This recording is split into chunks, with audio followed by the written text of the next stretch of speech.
So, when most gardeners think about composting worms, they imagine buying them by the pound from a supplier and just dumping them into a bin. That works, but honestly, it's pretty expensive and, well, unnecessary. Composting worms, like red wigglers and nightcrawlers, already exist in your local environment. The real trick is learning how to gather them passively, letting them come to you instead of, chasing them down. Today, I'm going to walk you through exactly how to do it, step by step, so you can build your worm population naturally without spending a dime. So, why bother with a passive method? Composting worms are masters at finding food. If you provide the right conditions, moisture, food, and shelter, they'll migrate to your setup all on their own.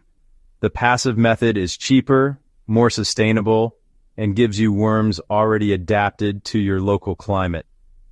Store-bought worms might die off if your conditions aren't ideal, but worms gathered this way are hardy survivors.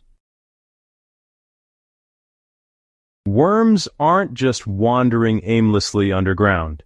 They follow three main drives: find food, avoid predators, and stay moist. If you create a spot in your yard or garden that satisfies these needs, worms will gather there and multiply. That's really the essence of passive worm collection. It's less about catching worms and more about giving them a reason to show up. The best place to start a passive worm trap is in a shaded, moist corner of your garden or near your compost pile. Avoid spots with full sun because worms shy away from heat and dryness. A little shade and protection from heavy rain will create the kind of stable environment worms prefer. Alright, so first, dig a shallow hole about 8 to 10 inches deep. Then, line it with some damp cardboard or newspaper at the bottom. This basically acts as a sponge, holding in moisture and giving worms a soft place to wriggle into.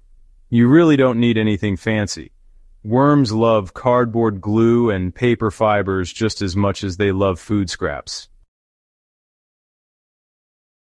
Now, on top of the bedding, go ahead and layer food scraps like melon rinds, pumpkin pieces, or banana peels.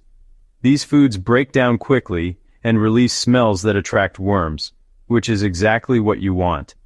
Just avoid meats, dairy, or greasy foods because they'll rot and invite pests instead of worms. After that, cover the food with a few inches of moist leaves or straw to keep odors down and moisture locked in.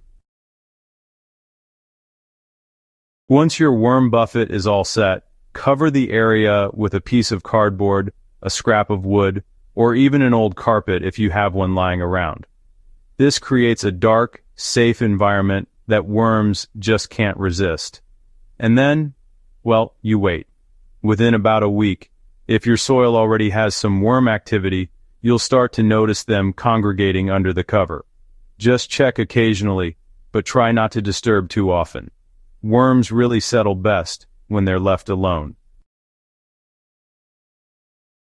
After about 2 or 3 weeks, just lift the cover and peel back the bedding. You should see worms feeding in clusters, which is pretty cool. Go ahead and scoop them out by hand and move them to your worm bin, compost pile, or straight into your garden bed. The rest will keep multiplying right where they are, so no worries there. And if you want a steady supply, simply refresh the trap with new scraps every couple of weeks and it'll keep attracting worms passively.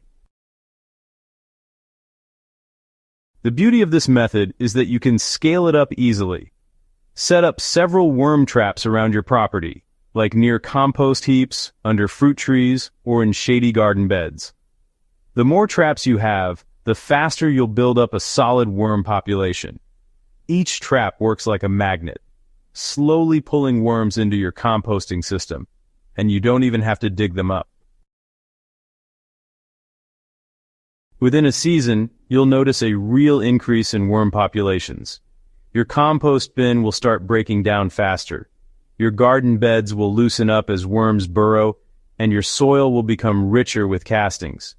Best of all, you'll have done it without buying expensive worms or disturbing your land with a bunch of digging. The passive way to gather composting worms is honestly simple. Create the right conditions and let them come to you. Cardboard, kitchen scraps, and a bit of patience are really all you need.